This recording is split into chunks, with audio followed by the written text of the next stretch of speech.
Hello friends, welcome back to our channel. మన పురాణాల ప్రకారం భగవంతుడు సాక్షాత్తు కొలువై ఉన్న ప్రదేశాన్ని ఆలయం అని చెబుతాం. ఆలయం అనగానే మనకు ఆలయ గోపురం, ధ్వజస్తంభం, ఆలయ గోపురంపై నిర్మించబడిన ఉన్న శిల్పాలు, ఆలయం శిఖర భాగాన కలశం ఇవే మన కంటికి కనబడతాయి. ఈ విధంగా ఆలయంలోని ప్రతి భాగంలోనూ అనేక విషయాలు మనకు కనబడతాయి.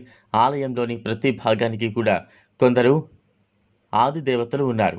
ఈ క్రమంలోనే ఈ ఆలయంలో ఎంతో ముఖ్యమైన ఆలయ గోపురం గురించి కొన్ని ఆసక్తికరమైన విషయాలను ఇక్కడ తెలుసుకుందాం. ఆలయం అనగానే ముందుగా మన కళ్ళల్లో కనిపించేది గాలి గోపురం.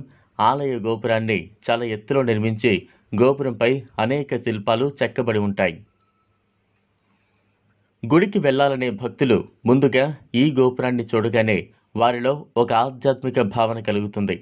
మనం ఆలయానికి వెళ్ళినప్పుడు ఆలయ గోపురాన్ని జాగ్రత్తగా పరిశీలిస్తే ఎన్నో అద్భుతమైన విషయాలను తెలుసుకోవచ్చు. ఆలయానికి తొలి వాకిలిగా గాలి గోపురాన్ని సూచిస్తారు. దీనినే ద్వారశాల అని పిలుస్తారు. మరికొందరు ఈ ఆలయ ద్వారాన్ని గాలి గోపురం అని కూడా పిలుస్తారు. నిజానికి ఆలయ ద్వారం ఆలయంలో ఉన్నటువంటి స్వామివారి పాదాలను సూచిస్తోంది. అందుకే ఈ ఆలయ గోపురాన్ని కాలి గోపురం అని పిలిచేవారు. క్రమక్రమంగా ఈ కాలి గోపురం కాస్త గాలి గోపురంగా మారిపోయింది. ఈ గోపురంపై చెక్కబడిన శిల్పాలు ఆలయ చరిత్రను మనకు తెలియజేస్తాయి.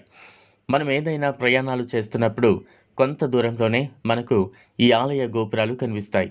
ఈ విధంగా ఆలయ గోపురం కనిపించగానే చాలామంది గోపురానికి నమస్కరిస్తూ ఉంటారు.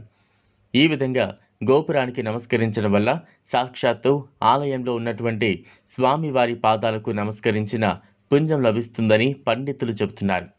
ఆలయ గోపురం ఒక నిర్మాణం మాత్రమే కాదు, పౌరాణిక విజ్ఞానాన్ని తెలియజేసే ఒక పాఠశాల అని కూడా చెప్పచ్చు.